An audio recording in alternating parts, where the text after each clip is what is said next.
I remember a flight to the US. I was so tired of sitting. I was so annoyed. I ended up perching there like a bird.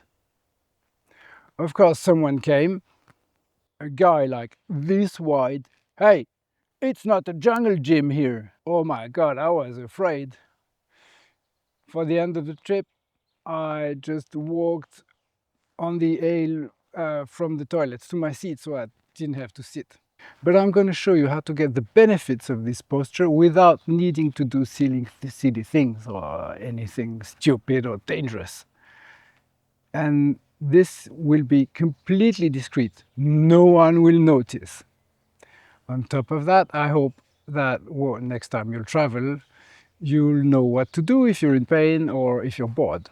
I'm Matthias Avigdor, advanced rolfer, and for the last 20 years, people come to me when they are tired of being in pain. Yeah.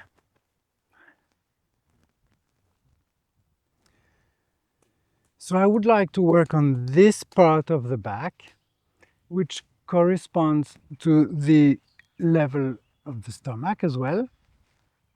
And we have to understand before we work that if we want to get out of this situation with more stability in this area, of course I exaggerated on this skeleton, but if we want that, we need first to allow a torsion in the pelvis, and we need to allow later a capacity for rotation in the thorax, like this, so that we can open these facets and allow for a coming back from deep muscles in our back and not from the power of will.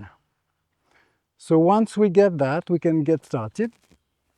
So we are sitting and we want to find a place between maximum extension and maximum flexion. That's the place where my lumbars can relax most.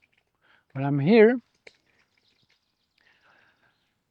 I also want to find a place where my back is not stretched and where the front is not compressed.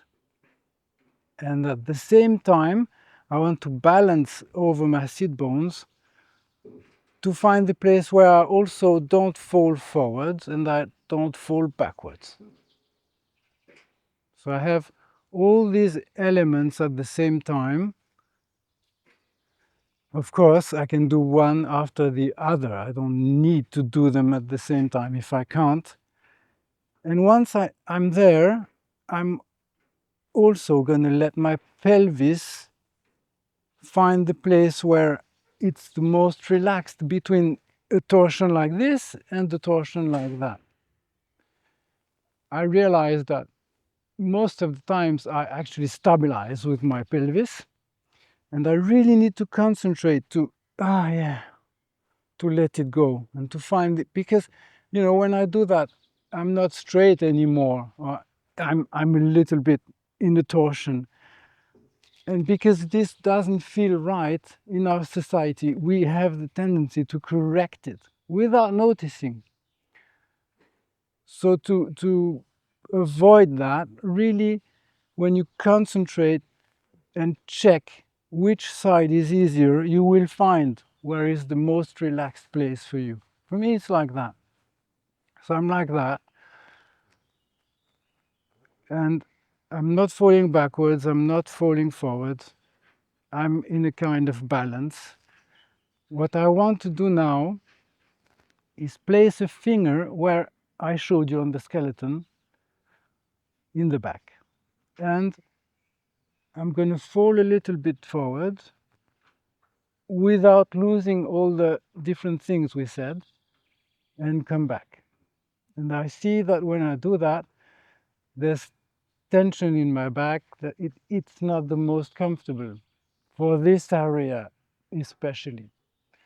So what I want to do, I want to let my spine fall forward slightly, but only over my finger.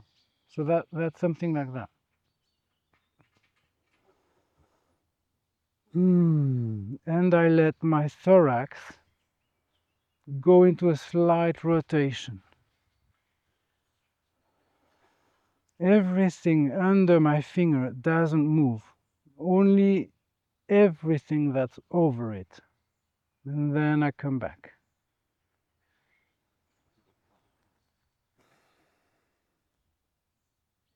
So everything over my finger is falling very slightly. My thorax is allowed to rotate. While I do that, of course, I need to always search for this place where I'm not falling. So, for example, when I do that, I have the tendency to go too much to the left, and then I feel it because my right sit bone gets less weight. So while I do this movement, I also need to do this movement with the whole spine to balance. And now it opens, like I showed you on the skeleton. So try this exercise, do it several times, be patient, try each different thing separately if you need to, then try to bring them together and unwind your spine. Try it at home. Don't forget to subscribe and tell me about it. See you later.